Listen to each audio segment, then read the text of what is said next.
is. However, as the numbers advantage still in favor of Vikings.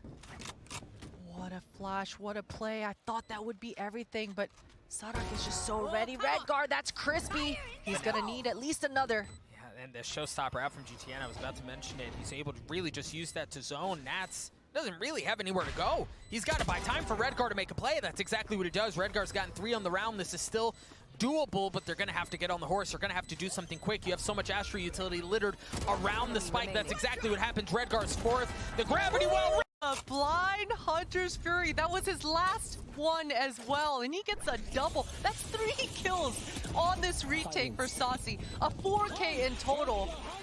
What a fantastic round.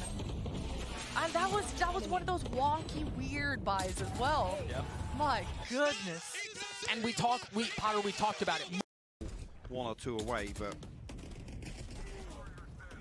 it's just, and again, you can see here the way Cruz has to play around Arcade. He's got to worry about tower. He's got to look back towards site. There's all of these points safe. where. パチマン時間稼ぐ。いや最後はナッツ。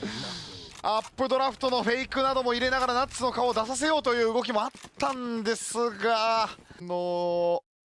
取り返しもね、こうまあ相手を釣るような動きも本当。Finding momentum now, having to carve it away from X10, who really did get off to a banging start.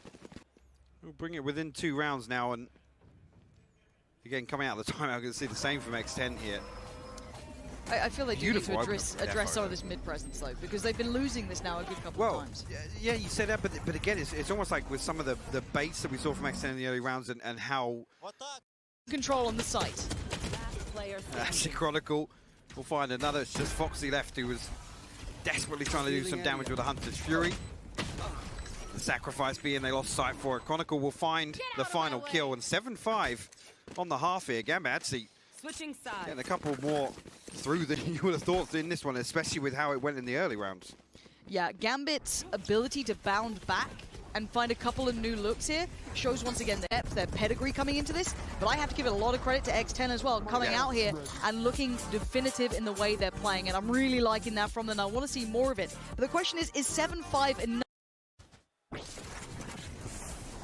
set up, and actually it's Cruz that falls first. Again, not a huge factor considering Chronicle's able to just swing through. And Patty, unfortunately, nothing left for him to do in that scenario. On B site, and somehow Defo and Chronicle claw their way back into that round, Lauren. And look, I'll take a step back from being the caster that yells a lot. That was still a bonus, though. Yeah. So... Yeah. Again, still kept it in and check. Look how pumped up they are to convert a flip around, find the timing, find the frag before the ping. Yes, and now he's tucked in the corner. He's got the rifle by his side. Tag comes in. Rifle comes out. And the round goes to Gambit. Defo bailing Gambit out of that round. Like I said, the flank comes so quickly, and I mean, even when you were saying it, Nats had a really good read, picked up the audio cue so early, but it's a little bit of a bait almost there. They're charging through cannon. Consider the possibility of somebody being a little deeper already. Like I said, X10 deadly on the retake in a round that they shouldn't be finding that many kills. It shouldn't have come down to that. To see open in the veto. So it's not like they've done a ton of prep or came in. Oh my god. Seeing it again, it's just nasty. It's the fact that he misses the first one and then gets 2 anyway. That is just gross. And the drone. A huge round from him. No surprise. Oh, wow. It's going to be closed, but just assuring themselves and the players that are coming out of cave, there is a player on the stairs. Guaranteed information of where they are. It's almost a free recon dart. And with that, they try to execute off it. They try to take the player down. It's usually Mazzino is up there. But in this round, man, he goes out to mid, like 4v3. It seems like that aggression wasn't really needed. Maybe it's the confidence starting to spiral a little bit. And I feel like this is where you take a moment. Just pull that out. And can you imagine they check Chronicle? Can you imagine they take him down? This round is done. It's dusted. See, I know for a fact that production like to put our faces at the the Prime Gaming post-match highlights. There you go. Don't put my face on that one. I know, I know that it's coming, but that one. The second you said that, they're clipped. It's starting to become a little bit almost disrespectful from Gambit. It's like they gave them that little bit of hope that they could win this game, and now they're just snatching it right back with these nice little aggressive bait plays. Defo as well, as said, deadly quiet in the first half. Would you know? Like, would you know? The way he's playing, it's just like, yep, bad half, right? I'm going to go peek mid, lads. Don't worry about it. I'm not going to miss this shot. That's how he plays. I genuinely, there's no reason for them to go aggressive at this point, other than now the round is already over. They want to try and remove some of this weaponry. I'm very surprised that these words are about to come out of my mouth, but I'm genuinely starting to think the best player on Gambit is actually Chronicle. At least in this tournament. Like, we've always highlighted, like, Lan Defo being unbelievable. Nats, MVP of the last tournament in Berlin. Chronicle this tournament has been unbelievable. MVP of the last tournament in Berlin. Chronicle this tournament has been unbelievable. Especially on this map, playing 2 different agents and making it look good every single time. That's gross. Listen, everybody knows I'm a Gambit stan, right? Especially Chronicle, right? Get that I think we both predicted them to win the tournament. Of course we did. To see from them when they're 13-0 and people, but looks like they had a couple ideas of their defense as well. Where's Jess's card? Didn't she have a card? Like, I'll eat my words. It said words, and I need that one right now because I will hold my hands up and say, like, you know what? After that first half, I was looking at this. I was like, crew, this is yours to take. Yeah. Gambit have obliterated them in this. Like, this is 8-0. This is a way of Gambit. 9 rounds in a row for the Masters champions. You better believe they are not out of this one by any stretch. You see exactly why we came into this favoring Gambit. Their resilience, the mental fortitude to sit there 8-4 down, have that halftime pause, and come back in swinging. But Nags has just had the game of his life, man. 25 for 13 to close that out. My heart goes out because we haven't seen him perform like they're very scared of that operator. And why wouldn't you be? Chronicle playing behind the smoke, and there's the opening. As they come around the corner, they're not expecting him to still be aggressive. And he's going to get all 5. An ace for Chronicle. The round's now Gambit. I think I've Blade Storm and Hunter's Fury. I don't think they have anything else to play with, which obviously isn't ideal. Viper's Pit is close. I feel like a lot of the success we've seen from Gambit have been off much faster paced rounds. Like, these slow defaults have given a lot of map control over, and then the utility's just been held. This time, dash into the site, solid flash, Defo with 2 openers, Nats with another, and it's already over. And it's not expected by Crew. That's the difference. Yeah, it really is. And I think for Crew, it's a still haven't built up much of a bank whatsoever.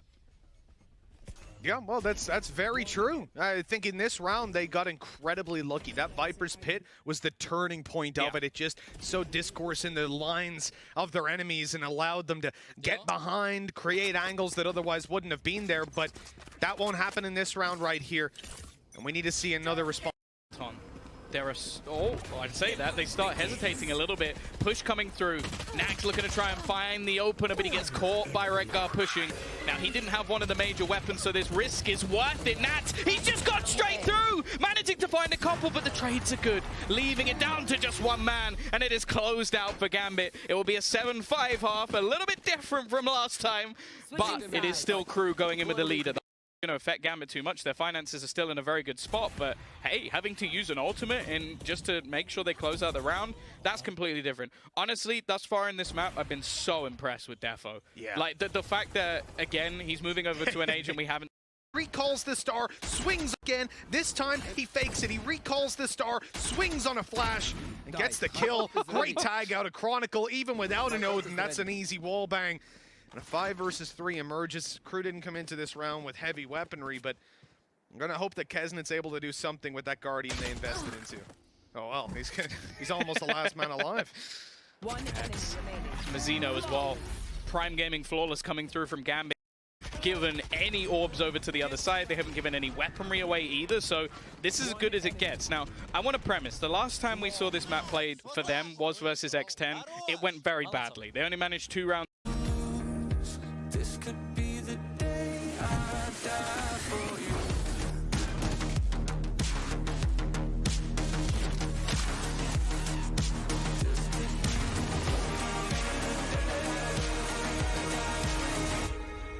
To sit there 8-4 down, have that halftime pause, and come back in swinging. But Nags has just had the game of his life, man. 25 for 13 to close that out. My heart goes out because we haven't seen him perform like that all champions long. But even still, it wasn't enough to take the win here today, at least for map number 1. It's crazy as well because this is a scoreline, looking at it, I'm not surprised. If you told me this at the beginning of the map, okay, a 13-8 to Gambit, I'm like, fair enough. That's about one single moment. It now goes down to Crew to try and win a round on their attack. Kesnit tried his best. An incredible peek. The timing, perfect. He almost... That's the thing as well. He was so close to denying that spike plant, and then the round is over. That was millimeters from that nade landing, and even just this spray nearly... But Redgar catches him in the crossfire. What is going 16 to 15, and Tom, my worry now is that Gambit's defense has been incredible. They just had a pace change on the attack, and that completely blindsided Crew.